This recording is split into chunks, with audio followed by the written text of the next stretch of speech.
Noah Fong had always been the kind of engineer who made people wonder whether he was brilliant or simply insane.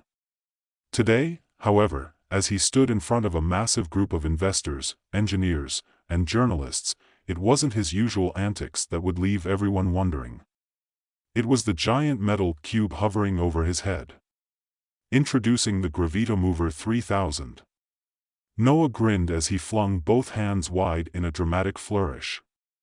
The investors, sitting in sleek chairs arranged in the gleaming conference room of Transform Dynamics, exchanged uncertain glances.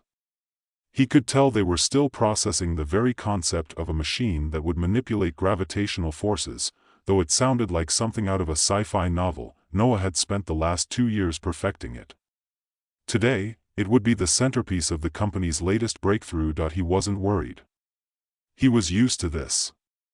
His track record with outlandish inventions was 50-50, half of them worked and revolutionized industries, the other half ended up in the dumpster, most of them just short of exploding. But this? This was different. He felt it in his bones. This was the one that would not just change the world of construction, it would dominate it. Gravity manipulation? No big deal. Just a tiny, manageable thing that could lift entire buildings in a single motion, eliminate the need for cranes, bulldozers, and all the noisy, dusty machinery that made the construction industry a pain in the ass. With a single push of a button, Noah activated the device, a humming were filling the air. The room went still. The giant cube, sitting perfectly still just seconds before, began to float, rising off the ground by several feet. Noah's grin grew wider as the audience gasped. It worked. It really worked. See that? Noah said, voice booming. No cables, no hydraulics, just pure manipulation of gravitational fields. He winked at a nervous-looking young engineer standing by the machine. Lift it higher, Charlie. Let's show them what she can really do. Charlie hesitated, glancing at the control panel. You sure, Noah? It's a little, lift it. Noah said with a dramatic snap of his fingers. Charlie, caught up in Noah's infectious enthusiasm, pressed the button with trembling fingers. The cube shot upward, faster than expected, like a rocket breaking free of its restraints. The crowd murmured in awe. But just as quickly as it rose, it dropped, fast, too fast. There was a moment where it hung in the air, as though suspended in some magical, impossible state, and then, crash, it slammed into the floor, shattering into jagged metal shards. There was a moment of stunned silence before the investors erupted into gasps and murmurs of disbelief. A woman at the front table stood up, eyes wide. Mr. Fong, what was that? Noah blinked, his grin still plastered on his face. He hadn't expected it to fall quite that hard, but then again, he was just a little too enthusiastic sometimes. He waved his hand dismissively. A minor setback. It's the way the gravitational flux matrix interacts with the metal casing. A small hiccup. You know, just a minor recalibration, that's all. Not a big deal. The cube wasn't built to last anyway. Just a demonstration, right, Charlie? Charlie, looking even more panicked now, managed a weak smile. Right. Just a prototype. Noah turned back to the crowd, raising both hands in mock surrender. See? You can't have the future without a few broken eggs, am I right? Now, let's talk real progress here. What we're looking at is the future of engineering, instant construction. He gestured to the wreckage of the cube, still glowing slightly from the failed experiment. Imagine it, no more need for steel beams to be lifted by cranes or workers to scramble around, no more waiting on long deadlines or equipment delays. With this technology, we could have entire skyscrapers built in a matter of days, not months. The impossible becomes possible. A few investors were nodding, cautiously intrigued, but the mood in the room had shifted. They weren't convinced. Noah could feel it. He'd have to pull out all the stops to get them back. That's not the best part, Noah said, holding up a finger as if the best part was some great secret. "You see, this," he motioned to the now ruined cube, "is the old way of doing things. The real magic is in how we're manipulating gravity, how we're controlling it from the inside. I've been working on something new, a whole new level of gravitational force." Noah took a deep breath. He had to be careful here. He wasn't exactly sure what had happened to him in the lab 2 weeks ago, but he knew it was the key. Something had shifted inside him. Something he couldn't explain. But that night, as he inhaled those particles in the lab, he'd felt a spark of something that had made him feel like a god. His eyes gleamed with something far more dangerous than science. "We're about to push the boundaries of engineering into the unknown," Noah continued. "I'm talking about, wait for it, personal gravity manipulation. Imagine every single one of you in this room walking around, each of you capable of manipulating the world around you with nothing but your minds, your hands. A new kind of force, capable of reshaping reality itself." One of the investors, an older man with graying hair and a skeptical expression, raised an eyebrow. "Mr. Fong, you're telling me you can control gravity? Just like that?"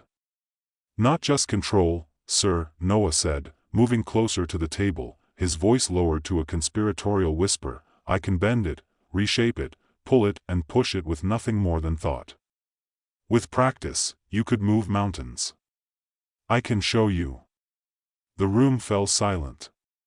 Noah looked around, knowing he had them now.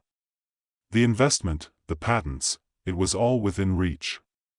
All he had to do was convince them that he was the answer to all their problems, but that was when things started going wrong. Noah didn't notice at first, lost in his vision of grandeur, but then he felt it. A pull. A subtle tug on his shirt sleeve, followed by an almost imperceptible shift in the room's atmosphere. Someone, was being drawn toward him. And not just that, everything around him started to bend, ever so slightly. "Wait a second," Noah muttered, pulling back, his heart racing. "That's not supposed to." Before he could finish, his chair yanked back with a sudden force. He stumbled, reaching out, and to his shock, the entire conference table began shifting toward him. A pile of paperwork was sucked off the desk, floating aimlessly in the air, as chairs scraped across the floor. The investor screamed, diving to the sides in panic that it was the black hole. His black hole, the particle he'd inhaled earlier, wasn't just a new kind of energy, it was something much more dangerous. His mind raced. The gravity inside him wasn't just in his control. It was expanding, growing in ways he couldn't yet understand. Everything in the room was drawn to him, sucked by his uncontrollable gravitational pull. "Noah!" Charlie yelled, "Shut it down. The machine, it's not working, the system's overloading." But Noah didn't hear him. He was too focused on the growing force inside him, the dark, insatiable power that seemed to want to swallow everything whole. In an instant, the room was a blur of falling objects, screaming investors, and the harsh sound of metal scraping against the floor. Noah's heart pounded. What had started as an experiment to revolutionize construction was now spiraling into chaos. The black hole inside him had grown too powerful, and it was pulling everything into its insatiable maw. He needed to stop it. But the more he tried to control it, the more everything spiraled out of control. Noah's heart hammered against his chest as he watched his surroundings begin to twist, like a scene from a nightmare. Chairs, tables, and pieces of machinery all rose into the air, sucked toward him as though he were some sort of gravitational epicenter. His own body felt heavy, and his stomach churned as though he were standing at the center of a storm. The black hole inside him, the particle that had somehow latched onto his soul, was growing more and more uncontrollable by the second. "Noah! Stop it!" Charlie shouted, but his voice was drowned out by the deafening sounds of the chaos unfolding. The walls of the room creaked, the floor groaned, and a large metal support beam from across the room began to inch its way toward Noah like an enormous magnet had just turned on. He staggered backward, his hand gripping the edge of the table in a futile attempt to steady himself. The more he focused on trying to control it, the worse it became. The power was too much. The investors, those who hadn't already ducked under desks or scrambled toward the exit, were shouting, some of them helplessly flailing, others frozen in terror. He could see their faces, wide-eyed, mouths open, as if the very idea of gravity could be undone in an instant had shattered the foundations of the rational world. Noah. Charlie's voice broke through the cacophony again. You need to shut it down. But Noah couldn't. He couldn't let it go. Not when it was all just beginning, when he had barely scratched the surface of this new ability. It was too beautiful, too powerful, a force so raw and pure that it was tempting him to embrace it fully. He could control the future. He could control everything. Why would he stop? The growing pull around him intensified. A metal chair spun through the air like a flying saucer, slamming into the side of the conference room's glass window with an ear-shattering crash. That was enough to snap him back to reality.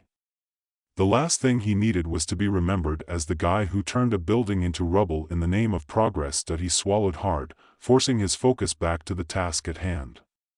Calm down, he told himself. Control it.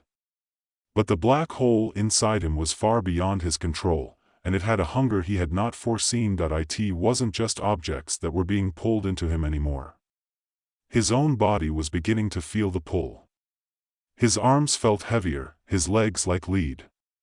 He could see the floor rippling in small waves as though it, too, were becoming part of the swirling vortex within him.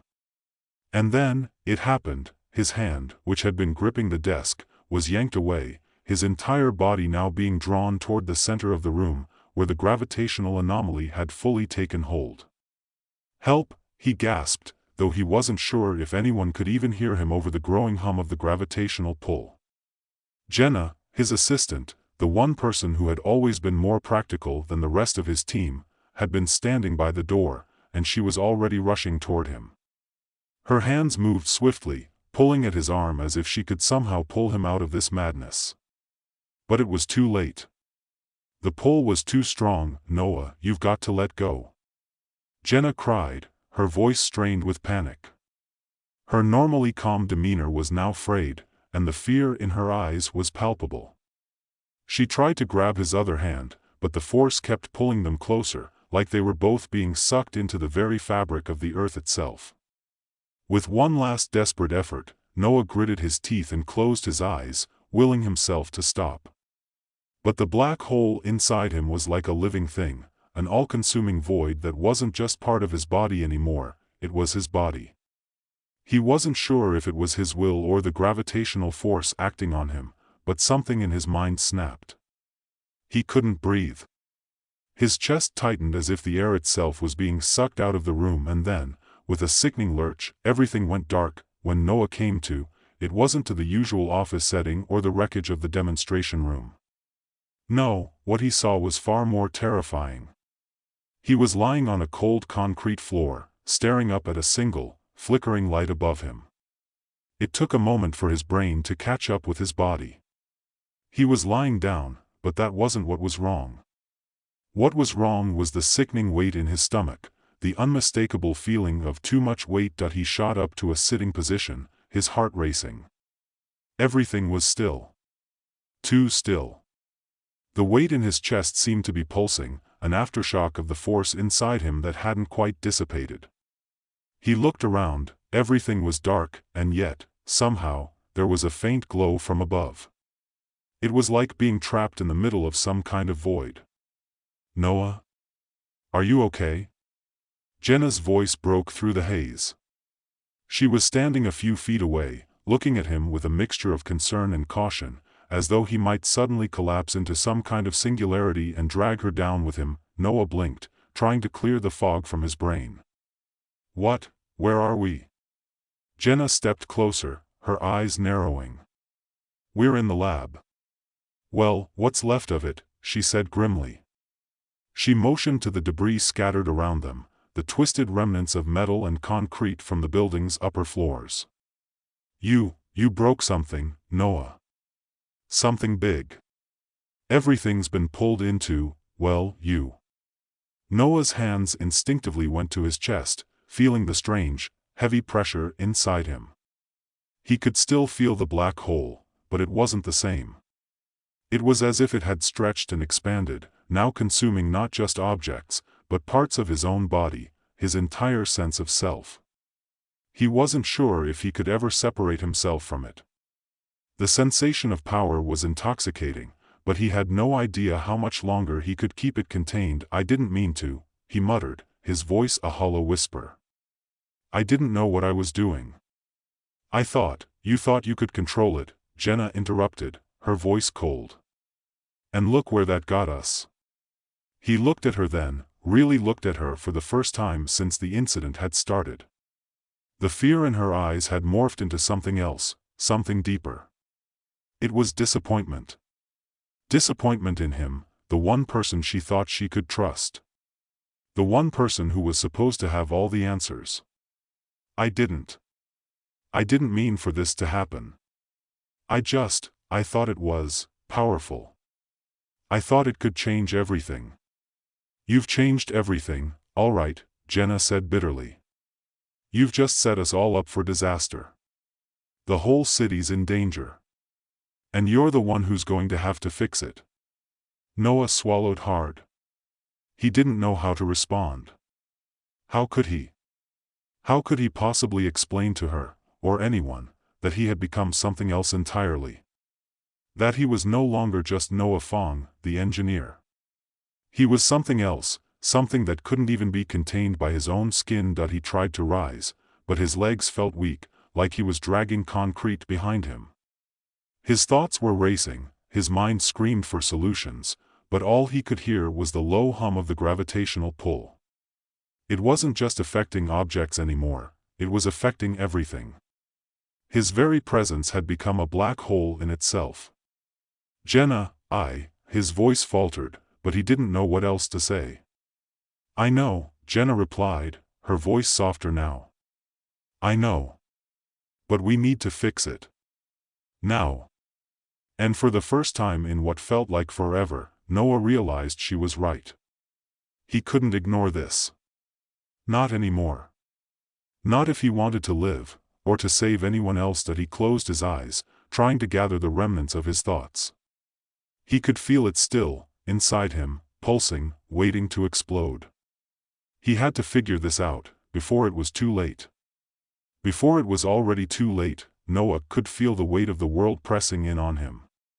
Not just from the black hole inside his chest, but from the knowledge that the more time he spent trying to figure out what was happening, the worse it became. His body trembled as though it couldn't decide whether to fight the force within or give in to it completely. He stood, staggering a bit as he rose to his feet. His head was swimming, and his legs felt like they might buckle beneath him at any moment. Jenna was still watching him closely, her eyes never leaving his face. She wasn't the kind of person to show fear easily, but Noah could see it in her posture, the way her arms were folded tight against her chest as though she was bracing herself for something far worse than the wreckage around them. "Noah," she said slowly, cautiously, as if testing the waters, "we need to contain this. If it keeps growing," he didn't need her to finish the thought. The black hole inside him had already started pulling in everything nearby, the air, the walls, the steel beams. It was like an invisible force field had been created, and everything within a certain radius was slowly being pulled toward him, drawn into the power he could no longer control. "I know," he whispered hoarsely. His throat was dry, and his voice felt thin, like it didn't belong to him. He looked around. The lab was still in ruins, the floor buckling and groaning as objects slowly moved toward him. Parts of the ceiling had collapsed, and metal fragments floated in the air like some grotesque version of zero gravity. But it wasn't just the debris that had been affected, it was everything. The very atmosphere felt wrong. The air itself seemed too thick, as though gravity had taken on a life of its own. "What are we going to do?" Jenna asked, taking a tentative step closer. Noah shook his head. He didn't have an answer. He had no clue how to fix this, no idea how to shut down the power inside him. If he even could. It had grown so rapidly, so unexpectedly, that he was no longer sure where the boundary between himself and the black hole ended. What if it never stopped? What if it was him now, pulsing in his chest like some kind of living star, consuming everything in its path? Jenna, he stopped himself. His words felt empty. I don't know what to do. I can't stop it. I thought I could control it, but now, she didn't interrupt, but her eyes softened. She took another step closer, her hands reaching out as if she wanted to touch him but didn't know if she should. Noah, she said gently, you're going to figure this out. We'll figure it out together. You can't just give up. You've gotten this far. He closed his eyes, clenching his fists at his sides. She was right. He couldn't give up. He had to stop it. He had to find a way to fix it. He took a slow breath, willing himself to focus. The pull was still there, like a gnawing presence, constantly threatening to swallow everything whole. But there was something else, too. A flicker of clarity in the chaos. It was faint, buried beneath the growing storm of gravity, but it was there. A whisper of thought. A memory of how he had first controlled it. The gravitational field. The machine. He turned his head toward the shattered remnants of the Gravitomover 3000. Pieces of it were scattered around the lab, some embedded in the walls, others half buried in rubble. A few wires were still sparking, some of the lights still flickering dimly. If he could just reach it, if he could get the device working again, maybe he could stabilize the force inside him. Maybe it could work like it was supposed to, only this time, for him, not against him. Jenna must have read his mind. You're thinking about the machine, she said. It wasn't a question. She knew him too well. Yeah. He exhaled sharply. I'm thinking that if we can get the reactor working, maybe we can contain the black hole. There's a chance it can stabilize the energy. Jenna didn't look convinced, but she nodded anyway. And if it doesn't? He didn't have an answer to that. All he could think about was the weight in his chest, the slow, agonizing pull on his body, and how every second he hesitated might make it worse. We don't have a choice, he said, his voice strained. We need to try. Now. Jenna took a deep breath, then moved quickly, pulling over a few large pieces of debris to make space. She cleared away the rest of the rubble with surprising efficiency, her movements sharp and focused. She was still scared, but she was a problem solver, the kind of person who kept her head in a crisis. That was why she was here. Why she was by his side. Noah joined her, crouching beside the wreckage of the Gravitomover 3000. He brushed aside some of the debris, his fingers numb from the strain. He could feel the pull, even here, as though the black hole inside him was growing hungrier. Pieces of metal were floating toward him, drawn by the gravitational force he could no longer suppress. Careful, Jenna said, noticing a piece of jagged metal creeping closer to him. That's a sharp one. Noah barely noticed, his mind consumed with the task at hand. He had to focus. He could do this. He had to. Here, he said, lifting a panel from the wreckage. This is the graviton core. If I can just reroute the energy. His hands were shaking as he worked, his fingers clumsy and slow. The black hole inside him was pulling at the equipment, warping it in ways it shouldn't. The metal pieces around them were beginning to float more quickly now, like they were racing toward the vortex inside Noah's chest. He gritted his teeth. Concentrate. Focus. He wasn't going to let this destroy everything. Finally, after what felt like an eternity, he managed to connect a few wires, spark a small burst of energy from the reactor core. The hum of the machine flickered back to life. The air around him seemed to grow heavier, the gravitational force shifting ever so slightly. He wasn't sure if it was a good sign or a bad one. What did you do? Jenna asked, her voice tight. I rerouted the energy, he said through gritted teeth. It might stabilize the. Before he could finish, the lab groaned. The floor buckled again, this time much more violently. A massive piece of concrete ripped free from the ceiling and flew toward them, too fast for Noah to react. It was larger than anything else that had been pulled into the vortex, and its weight would crush them both if it reached them. Noah barely had time to think before he reached out instinctively, his hand raised. For a brief, terrifying moment, he thought he might not be able to stop it. Then, at the last second, a sharp tug. The concrete slowed, hovering in midair just inches from his chest, as though held by an invisible hand. The gravitational field had shifted just enough for him to control it. "Okay," Noah whispered, breathing heavily. "Okay. We can still fix this." But as he lowered the concrete back down gently, he realized something was wrong. The black hole inside him had shifted. It wasn't just the lab that was affected now, it was the entire building. The walls groaned as if they, too, were being pulled in. Noah could feel the pressure building, as if the entire structure was bending toward him, like a giant metal coil slowly tightening around a spring. He looked at Jenna. Her face had gone pale, her eyes wide. "Noah," she said quietly, her voice trembling. "It's getting worse, isn't it?" Noah nodded grimly. He had been hoping, praying, that the machine would stabilize things, but now he realized that he hadn't done enough. The gravitational pull was only growing, pulling everything inside him toward an inexorable center. He was more than just a man now. He was a living singularity, a black hole in human form. He couldn't control it anymore. It was controlling him. And there was nothing at all, that could stop it. The building around them began to crack, and in that instant, Noah knew, there was no turning back.